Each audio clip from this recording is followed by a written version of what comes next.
Hey, welcome to the video. Hello, it's me, Overset Text, coming back at you with some great graphic design content. Today, we're gonna do some tips. You know, people love tips. They just love graphic design tips. But these are, as you see from the title, 10, 20, I don't know how many I decided to keep in. It's an X number of things that I wish I knew starting out in graphic design. One of the guiding ethos of my whole creative career at this point is to like make design more accessible and, you know, just really not gatekeep. Because when I was starting out, back in 2019, when I really got into like Instagram design, there was a lot of gatekeeping for some reason. Like people were just not saying where they got their fonts. Like that's how bad it was. It was like, why are you gatekeeping fonts? Like you couldn't really reply with what font you were using. And it always turns out to be Helvetica. Anyways, when I did my 365, I made it a point to not do what past people did. So I pretty much said everything I use, any font, any texture, anything I've used, or where I got it from. Everything I've been making this far is like, I just want to make something that would have helped me if I knew it earlier. And these tips are gonna range from like practical, like literal shortcuts, and just like a mindset tip. You know, there's a little mix of everything. So, and you won't believe what number 18 is. So make sure to watch to the end. I'm trying to hook you guys. You won't believe what number 19 is. Before we start, I hope you like, comment, subscribe to this video. Actually, all those things really help out this channel. Number 1 is use layer masks. This is a big thing that I didn't know when I was starting out. If you were like me and you're still using the eraser tool to like cut out things, don't do that. There's an easier way, and it's called layer mask. And you probably already see this when you do like select subject. There's like this icon right here where it says, it's like, oh, what is this little silhouette type thing? Well, that's a mask. You could do everything you were doing with the eraser tool before, but now it saves the information, and you're not doing the control undo thing that you were doing before. I'm talking to you, Pastram. You fucking idiot. I was literally doing that for years. For years, that's how I did it. I didn't know about it until now, and I'm like, oh wow, what was I doing before? I was a fool. I was a fool. Don't be like me and use an eraser tool and then control undo. Just use masks. Once you use it, you understand like, oh yeah, duh. Why would anyone do it any other way? Speaking of the undo, control Z, you know, everybody's favorite shortcut. There is actually a limit to the undo. This is tip number 2. There is a limit to the undo. I did not make that rhyme. I did not write that in the script that it will rhyme. There is a limit to undoing. And I found this out the hard way because I'm like, I could probably go back to this spot later. And then I didn't. If you want to just save a point where you want to maybe return later, I think you can make snapshots. There's maybe I'm showing on the screen right now how to make it. So you could do that, and you could go back to it instead of like doing Control Z. Or you could also just like save like a different PSD or a file of where you want to come back to if you mess up super hard. Tip number 3, consistency over perfection. And I know a lot of you are kind of like suffering like, oh, like you're stunted in what you want to do. But you got to remember that done is better than not done. That's not the phrase. You could quote me on that. You could just quote me on that. Done is better than not done. And how can you get done is to not focus so much on perfection, because perfection doesn't exist. Perfection is fake, okay? Get that out of your mind now. You want to just make stuff, and you want consistency over perfection. You just got to make a lot to get to the good stuff, okay? And each time you make something, you gain confidence in making stuff. But if you don't put out stuff, you're never gonna go get anywhere. So perfect doesn't exist. Get that out of your mind. Tip number 4. Tip number 4, and this goes with the whole consistency thing. And how do we facilitate consistency? Because like there's like a lot of drag and friction from not creating to creating. There's like in between that, there's a lot of things that's stopping you, like your mind, life, everything. So you just gotta take out all the things that stops you. So this is the tip. The tip is limit yourself.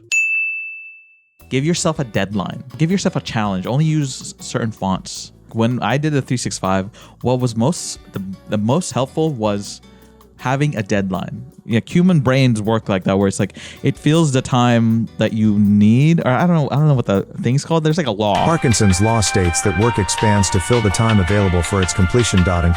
This means that if you have a certain amount of time to complete a task, the task will take up that entire amount of time, regardless of how much work is actually required.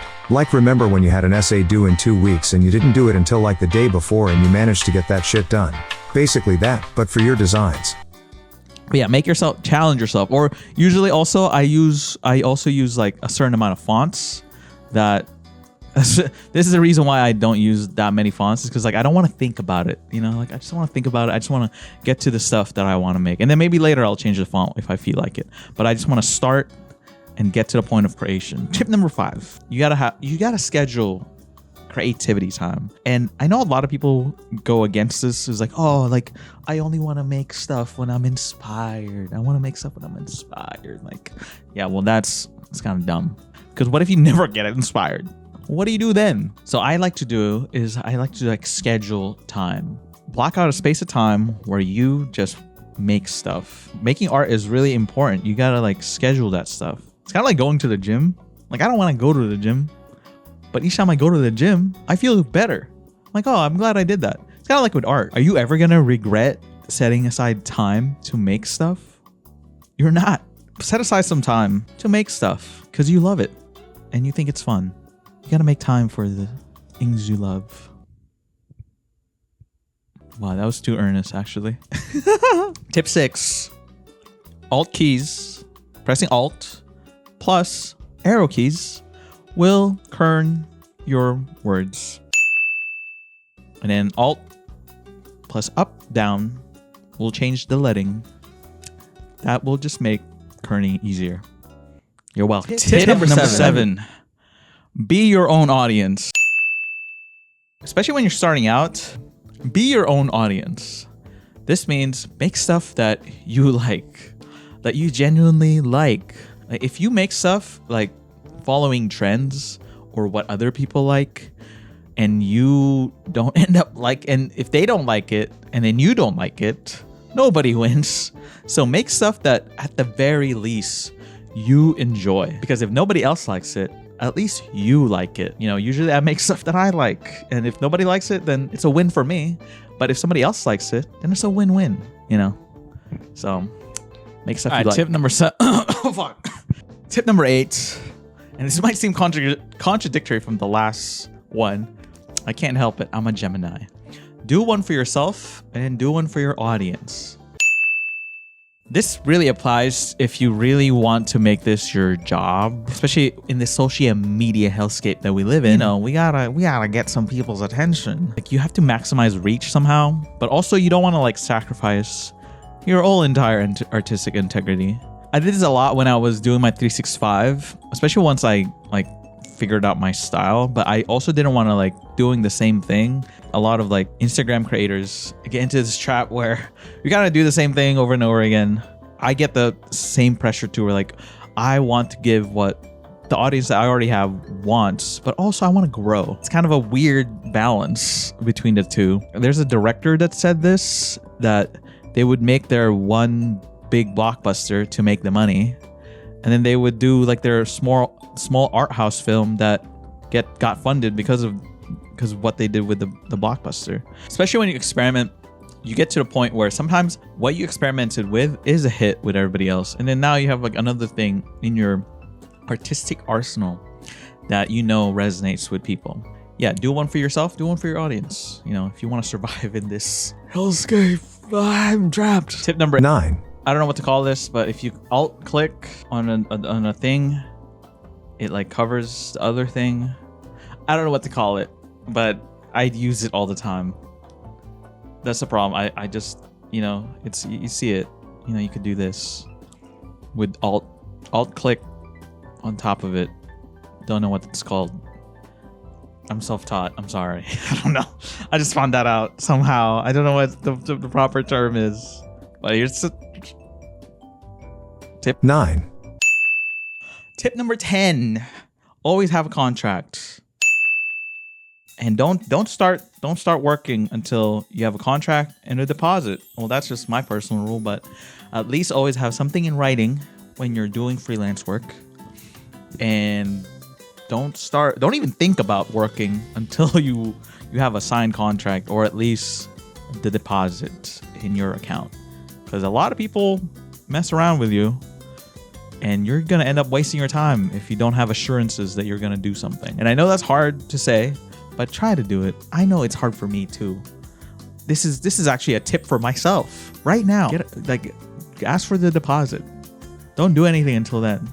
And if you need resources on where to find a contract, Harry Vincent has a great template for a contract. AIGA also has like a great contract that I use. Jesse Nyberg has a contract template, and you could just mix and match this around. Not legal advice. This is not legal advice. Disclaimer. Tip 11, charge higher. Whatever you think you're going to charge, just double it.